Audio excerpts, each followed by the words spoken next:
Okay, so let's begin our class today. আজকে আমরা discuss করব error corrections on verbs and tense. প্রথমে আমরা ভার্ব নিয়ে আলোচনা করব এবং তারপরে টেন্স নিয়ে এরর কারেকশন কি ধরনের আসতে পারে এই চ্যাপ্টার গুলোর থেকে সেগুলো আমরা আজকে দেখব।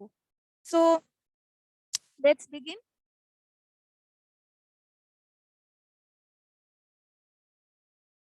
ইনস্ট্রাকশন তো অল অফ ইউ নো, 5টা অপশনের মধ্যে থেকে একটা অপশন যেটার মধ্যে এরর থাকতে পারে সেই অপশনটা আপনাদেরকে চুজ করতে হবে শুধু।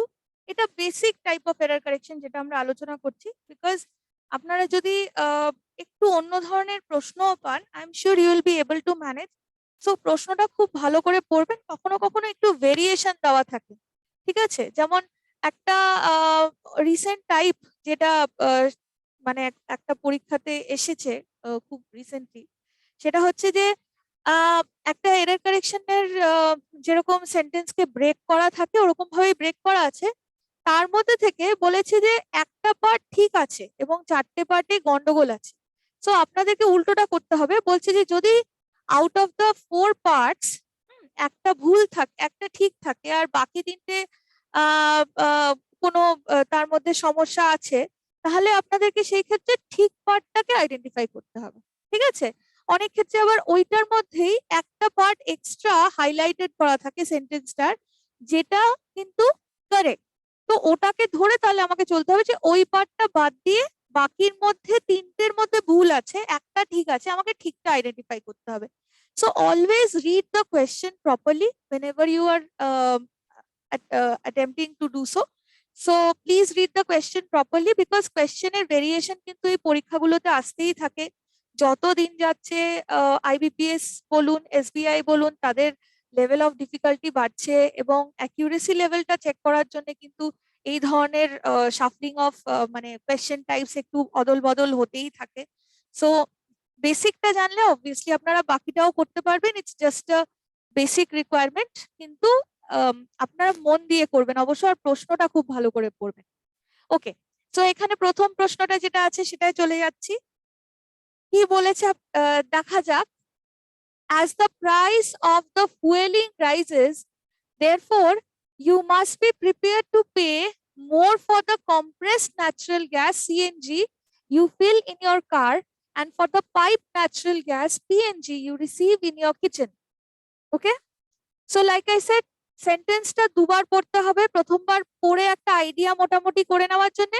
সেকেন্ড টাইম যখন আপনারা পড়ছেন তখন স্পিডটা একটু কমিয়ে, প্রথমবারে যেন স্পিডটা একটু ভালো থাকে, খুব জোরে না, আবার এমন ভাবে পড়বেন কোথাও না থেমে, যাতে ওভারঅল একটা আইডিয়া করে নিতে পারেন ফার্স্ট রিডে। সেকেন্ড রিডটা যখন আপনারা পড়ছেন তখন একটু স্পিডটা কমিয়ে তখন ধরে ধরে পড়তে হবে, দেখার জন্য যে এরার কোথায় আছে, ঠিক আছে? তো আরেকবার পড়ছি। As the price of the fueling rises, therefore you must be prepared to pay more for the compressed natural gas CNG you fill in your car and for the piped natural gas PNG you receive in your kitchen. Verb related error আছে, কোথায় থাকতে পারে? পূর্ত ভবন, would you like to try? Or Malda?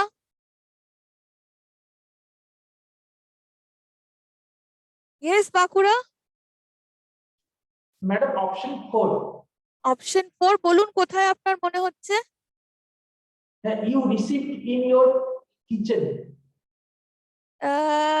That you receive in your kitchen. দেখুন কথাটা কিন্তু পুরো সেন্টেন্সটা প্রেজেন্ট টেন্সে হচ্ছে, মানে যেটা বলা হচ্ছে যে এই যে প্রাইস বাড়তে চলেছে, ঠিক আছে, এবং প্রিপেয়ার থাকতে বলা হচ্ছে কোন কোন ক্ষেত্রে, যে যেই এই যে কম্প্রেসড ন্যাচারাল গ্যাস সিএনজিটা যেটা আমরা মানে গাড়িতে ভরাচ্ছি, এবং পিএনজি যেটা আমরা মানে কুকিং পারপাসের জন্য যেই গ্যাসটা পাওয়া যায় আর কি অ্যাভেলেবল, তো সেটার মূল্যবৃদ্ধি হচ্ছে, তো সেইটা নিয়ে কথাটা বলছে। তো পুরো সেন্টেন্সটা কিন্তু প্রেজেন্ট টেন্সেই আছে। তো রিসিভড বললে তো ওটা কিন্তু পাস্ট টেন্সে চলে যাবে, তাহলে ওটা হবে না। অন্য কোথাও? Asansol?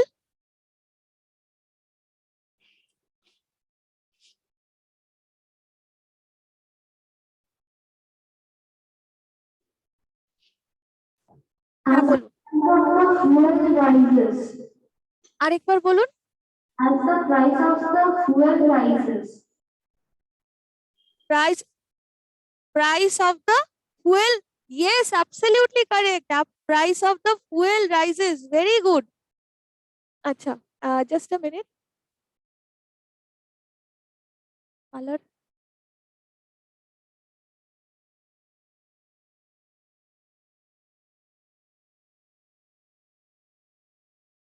Price of the fuel rises. Absolutely correct. Very good, Asansol. খুব ভালো।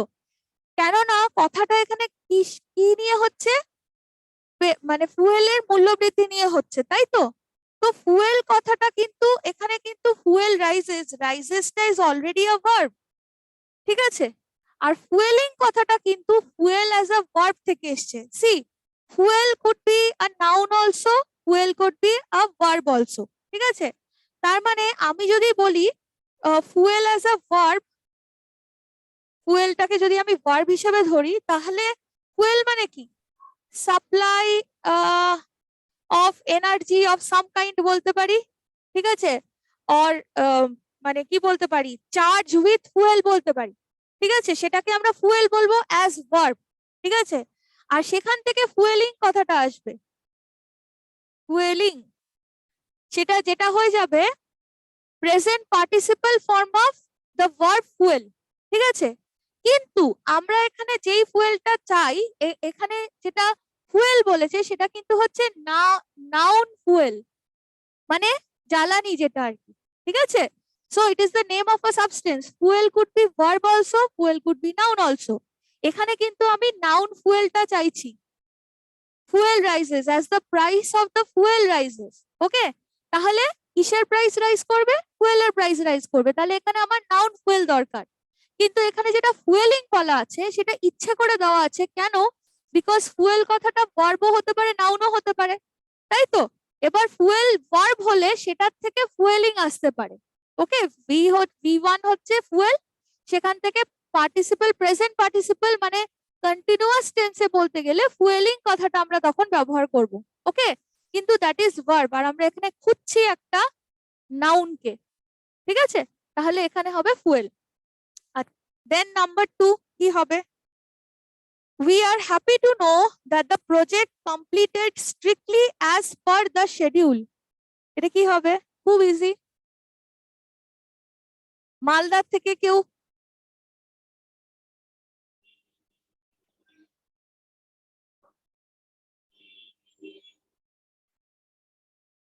ভার্বটাকে টার্গেট করুন, ভার্ব যা আছে সেটাকে টার্গেট করুন, দেখুন ঠিকঠাক আছে কি নেই।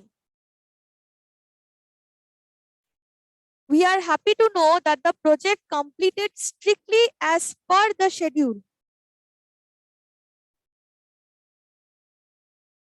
কি হতে পারে? কি মনে হচ্ছে? কাকে নিয়ে বা কোন জিনিসকে নিয়ে কথা হচ্ছে এবং তাকে কি করতে বলা হচ্ছে বা তার সম্বন্ধে কি বলা হচ্ছে, সেটাই তো ভার্বটা আমাদের জানাবে। অপশন 4 বাঁকুড়া বলছেন। অপশন 4, হ্যাঁ বলুন কি হতে পারে? মানে আপনার কোনটা মনে হচ্ছে অপশন 4 এ?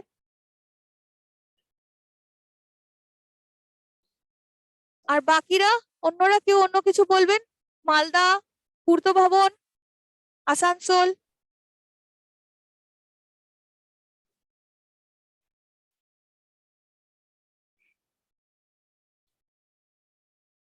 দেখুন আমি বলে দিচ্ছি এটা ভুলটা কোথায় আছে। এখানে কমপ্লিটেড কথাটার আগে একটা ওয়াজ বসবে। কেন বসবে সেটাও বলে দিচ্ছি। We are happy to know that the project was completed as per the schedule. এই কমপ্লিটেড আর ওয়াজ কমপ্লিটেড এর মধ্যে ডিফারেন্সটা কোথায়? ঠিক আছে, যদি ভার্বটা কমপ্লিট হয়ে থাকে, সেখান থেকে V1 যদি কমপ্লিট হয়ে থাকে, তার পাস্ট ফর্ম বা সিম্পল পাস্ট টেন্স যেটা হবে সেটা obviously completed, that is fine, ঠিক আছে? কিন্তু আমি আপনাদেরকে এটাও বলেছি অনেক ক্ষেত্রে এটাও হয় যে একটা ভার্বের সাথে যখন আমরা ইডি যোগ করে সেটাকে পাস্ট বানানোর চেষ্টা করছি, অথবা ইএন যোগ করে, অনেক ক্ষেত্রে কি হয় পাস্ট পার্টিসিপল ফর্ম বানানোর জন্য ইএন লাগে, যেমন টেক থেকে টেকেন, গিভ থেকে গিভেন, তাই না? কিন্তু ওটা করতে গিয়ে বা অনেক সময় এরকমও হয় সঙ্গে আমি আইএনজি যোগ করে দিচ্ছি প্রেজেন্ট পার্টিসিপল ফর্ম বা কন্টিনিউয়াস ফর্মে যদি ভার্বকে ইউজ করা হয় সেই ক্ষেত্রে, তাই তো? কিন্তু ভার্বের একটা পিকিউলিয়ারিটি, যেটা আমি অ্যাডজেক্টিভের সাথে সময় অ্যাডজেক্টিভ এরার যখন করাছিলাম তখন ডিসকাস করেছি, যে ভার্বের একটা পিকিউলিয়ারিটি হচ্ছে যে অনেক সময় এই যে আমরা ইডি যোগ করে, ইএন যোগ করে, আইএনজি যোগ করে তার ফর্মগুলো চেঞ্জ করতে চাই, তাই না? বিভিন্ন ধরনের টেন্স বা ফর্ম হিসাবে তাকে ব্যবহার করব বলে। কিন্তু কি হয় যে সেগুলো অনেক সময় কিন্তু এই যে ইডি, ইএন বা আইএনজি যোগ করার ফলে সেটা কখনো কখনো অ্যাডজেক্টিভের মতন, কখনো কখনো নাউনের মতন বিহেভ করে, তাই না? যেমন আমি যদি ওই যে আগের দিন বলছিলাম বয়েল, বয়েল থেকে বয়েলিং, বয়েলড, তাই না? যে জলকে বয়েল করা হচ্ছে, তো বলতে পারি যে boil the water for 2 minutes, কাউকে ইনস্ট্রাকশন দিলাম, ঠিক আছে? তারপরে আমি বললাম the water boil for 2 minutes, যে জলটা 2 মিনিট অব্দি ফুটেছিল, তাহলে পাস্ট টেন্সে বয়েলড হয়ে গেল, সেটাতে কোনো সমস্যা নেই।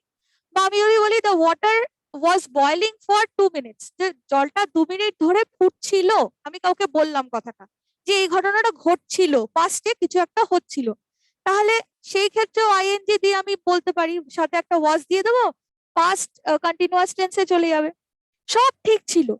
শুধু গন্ডগোলটা কোথায় হলো, সেটা হলো যদি আমি বয়েলড কথাটাকে অ্যাডজেক্টিভের মতন ইউজ করি বা বয়েলিং কথাটাকে অ্যাডজেক্টিভের মতন ইউজ করি, কিভাবে? যদি বলি বয়েলিং ওয়াটার, ঠিক আছে, অথবা যদি বলি বয়েলড ওয়াটার, তাহলে কি হচ্ছে, একটা নাউনকে ডেসক্রাইব করছে, ওয়াটারটা কিরকম বয়েলড বা ওয়াটারটা কিরকম বয়েলিং, তাই না? তাহলে কখনো কখনো এই যে ভার্ব ফর্ম চেঞ্জ করতে গিয়ে কি হয়, আমরা দেখি যে সেগুলোকে প্যারালালি আমরা অ্যাডজেক্টিভ হিসেবেও কাজে লাগাতে পারি। কোনো কোনো ক্ষেত্রে আইএনজি যোগ হলে ভার্বের যেই ফর্মটা চেঞ্জ হয় আপনারা জানেন সেটা, যেটাকে জেরান্ড বলে আমরা চিনি, তাই না? তো এই যে কমপ্লিটেড কথাটা এখানে বলা আছে, কমপ্লিটেড কথাটা যদি শুধু কমপ্লিটেড বলি তাহলে কিন্তু সেটা it might sound like an adjective also, isn't it? তো পাস্টে যদি আমাকে বলতে হয় যে কাজটা শেষ হয়েছিল, আমরা কেন খুশি হলাম বা আমরা কেন খুশি? আমরা খুশি এটা জেনে যে কাজটা কমপ্লিট হয়েছে। এবার প্রজেক্ট তো নিজে নিজে কমপ্লিট হবে না, ইজন্ট ইট? একটা প্রজেক্ট তো সে নিজে নিজে কমপ্লিট হতে পারে না, তাকে কমপ্লিট করা হবে, যার জন্য আমরা বলবো ওয়াজ কমপ্লিটেড, ঠিক আছে? অ্যাজ ইফ ওটা একটা টাস্ক, সেই টাস্কটাকে কমপ্লিট করা হয়েছে, it cannot be completed on its own. So how do we express that? আমরা কি বলবো? We are happy to know that the project was completed, isn't it? এবং সেটা বললে এই যে অ্যাডজেক্টিভ হতেও পারে, সেই জিনিসটাই নালিফাইড হয়ে যায়। আমরা খুব স্পষ্ট করে বুঝিয়ে দিলাম যে this is strictly a verb that we are talking about in the past tense. Okay, so we are going to say like this, the project was completed. Okay, so কেন কমপ্লিটেড আর কেন হবে না আর ওয়াজ কমপ্লিটেড হবে, আশা করি আপনারা এটা বুঝতে পেরেছেন। এই জিনিসগুলো খেয়াল রাখবেন। অনেক ক্ষেত্রেই কিন্তু এই যে ভার্ব থেকে অ্যাডজেক্টিভ হয়ে যাওয়ার যে টেন্ডেন্সিটা, এইটাকে কাজে লাগিয়ে কিন্তু এরার অনেক সময় দিয়ে দেয়। এটা ওয়ান অফ দোজ টাইপস আর কি। আগেরটাও ইনফ্যাক্ট সেরকমই একটা ছিল, যে যেই ফর্মে যেই ওয়ার্ডটা হওয়া উচিত সেই ফর্ম থেকে সেইটা যদি প্যারালাল একটা অন্য কোনো আইডেন্টিটি থাকে অ্যাজ নাউন, তো আমাকে সেই রকম ভাবেও দেখতে হবে যে একটা ওয়ার্ডকে আমরা অনেক সময় পাই মাল্টিটাস্কার হিসেবে, তাই না? যে সেটা নাউন হতে পারে, অ্যাডজেক্টিভ হতে পারে, অ্যাডভার্ব হতে পারে, could be something else also. So আমাকে সব আসপেক্ট গুলো খেয়াল রাখতে হবে। আর ভার্বের ফর্ম গুলোকে একটু চেঞ্জ করে, অল্টার করে দিয়ে দেয় জাস্ট বিকজ আমরা যাতে কনফিউজড হয়ে যাই, ভাবি যে ওখানে আচ্ছা ঠিক আছে এটা ভার্বই হবে, এটাই হবে, কিন্তু আদপেও ওখানে ভার্বের প্রয়োজন আছে কিনা। হয়তো ওখানে চাইছে নাউন, যেটা এইটার ক্ষেত্রে হলো। আর এটার ক্ষেত্রে কি হলো যে প্যারালালি এটা কিন্তু কমপ্লিটেড কথাটা একটা অ্যাডজেক্টিভের দিকেও চলে যেতে পারে। ওয়াজ কমপ্লিটেড বললে তাহলে সেন্টেন্সটা শেষ হচ্ছে, বিকজ সাবজেক্ট আদারওয়াইজ একটা প্রপার ভার্ব পাচ্ছে না। সো আমি যদি বলি what was completed, the project was completed, তাহলে দ্য প্রজেক্ট যে সাবজেক্টটা আছে সেটার জন্য তো ভার্ব দরকার। সেই ভার্বটাকে আমাকে এফিশিয়েন্টলি বোঝাতে গেলে বলতে হবে ওয়াজ completed. Okay, the project was completed. আচ্ছা,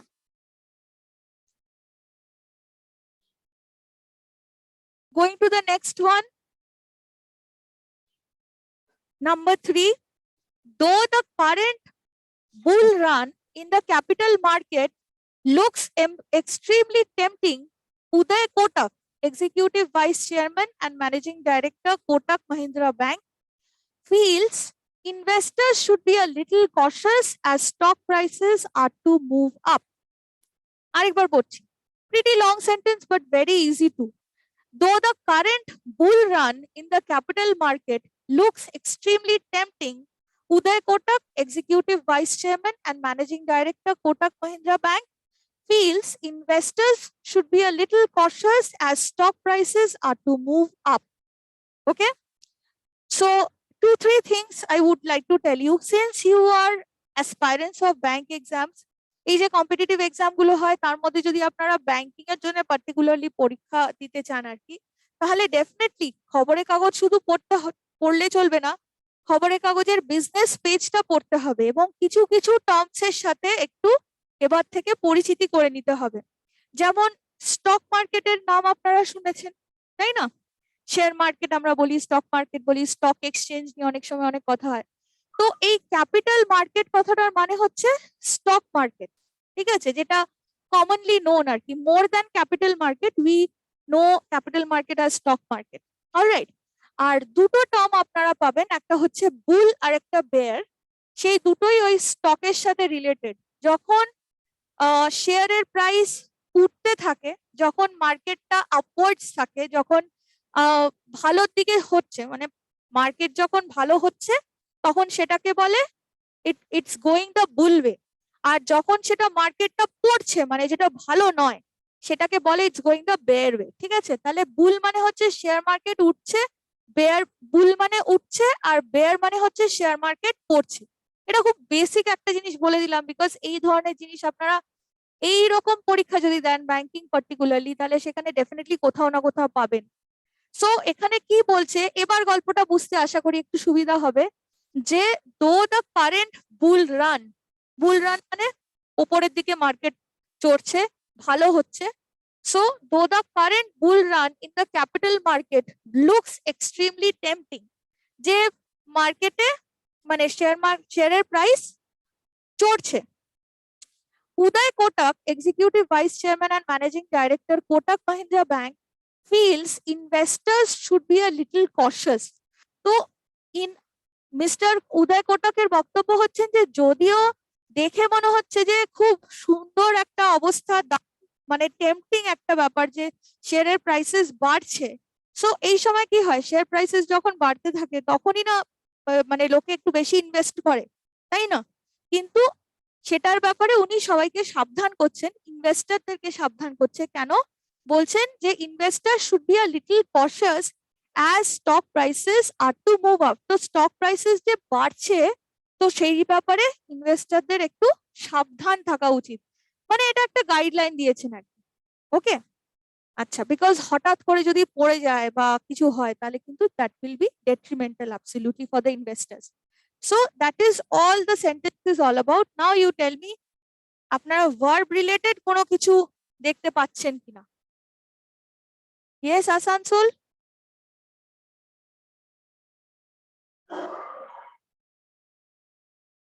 হ্যাঁ বলুন।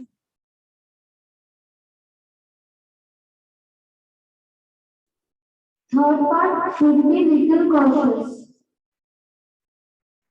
আরেকবার বলুন। Third part feels investors should be little cautious. না, লিটল কথাটার মানে হচ্ছে খুবই কম। আমি অ্যাডজেক্টিভ যখন পড়িয়েছিলাম তখন বলেছিলাম না, তাহলে লিটল মানে হচ্ছে খুবই কম, আর আ লিটল মানে হচ্ছে সাম। ঠিক আছে, আবার যখন ফিউ অফ ফিউ পড়েছিলাম তখন বলেছিলাম যে ফিউ কথাটার মানে হচ্ছে খুবই কম, আর আ ফিউ এর মানে হচ্ছে সাম। ঠিক আছে, শুধু ডিফারেন্সটা হচ্ছে ফিউ অফ ফিউটা কাউন্টেবল নাউন্স এর জন্য ব্যবহার হবে, লিটল আ লিটলটা আনকাউন্টেবল এর জন্য ইউজ হবে। ইয়েস আসানসোল বলুন। But fourth part moving up. Very good, absolutely correct, খুব ভালো, অ্যাবসলিউটলি কারেক্ট। এটা হবে মুভ আপ না, এটা হবে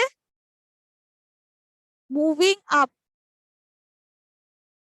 ঠিক আছে, as stock prices are moving up, তো ওটাই বলছেন যে investors should be a little cautious because stock prices are moving up.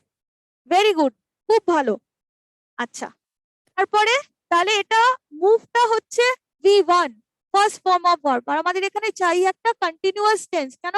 কেননা কোনো একটা জিনিস হচ্ছে, হয়ে চলেছে সেটা বোঝানোর জন্য। সো ইট ইজ মানে কি বলবো, হয়ে যাচ্ছে তাহলে আমাকে তো মুভিং আপ বলতেই হবে। আচ্ছা, তারপর নাম্বার 4 কি হবে? The benefits of retail competition where it has been introduced in the developed world has been at best marginal.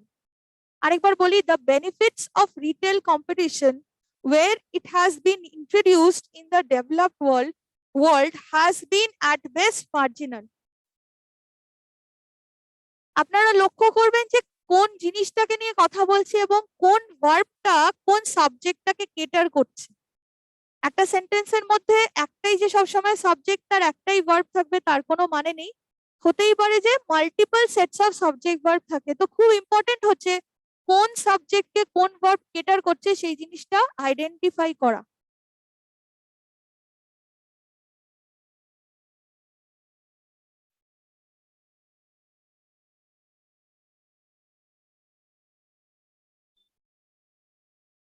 উত্তর পাবো কি? হ্যাঁ, আসানসোল থেকে।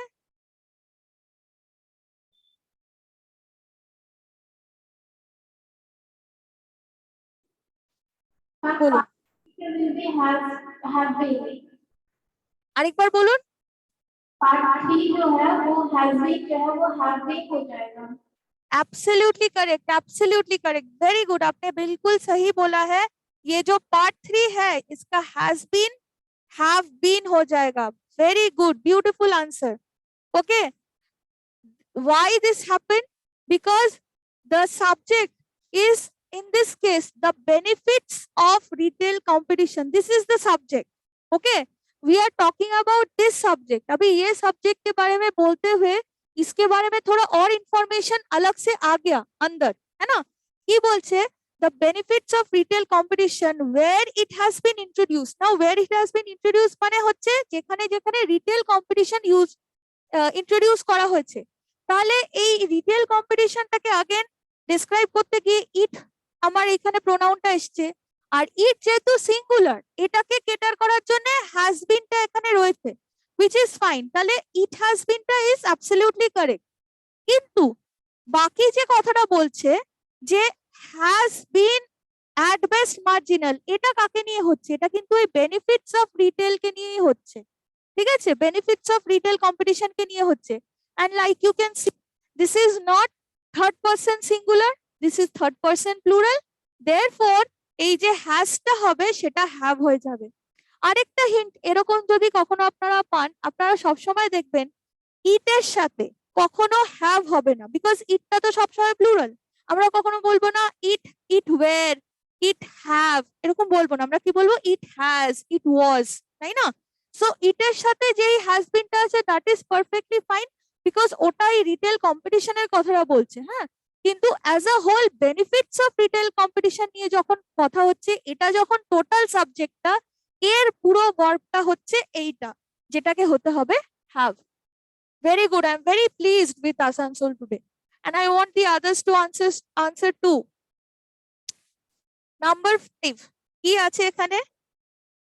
The parliament voted overwhelmingly for the US withdrawn from Iraq, even while Sunni and Kurdish leaders decried the decision as unilateral. একবার আপনারাও পড়ে নিন।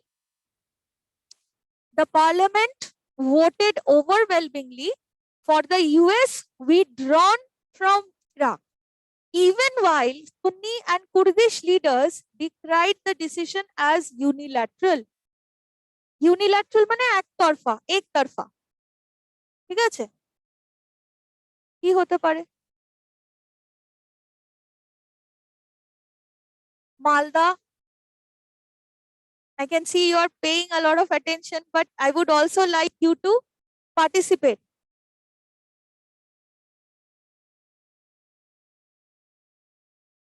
কি হতে পারে এখানে? Someone from Purto Bhaman, would you like to try and give out answers? Bankura, হ্যাঁ বলুন, কি হতে পারে উত্তরটা?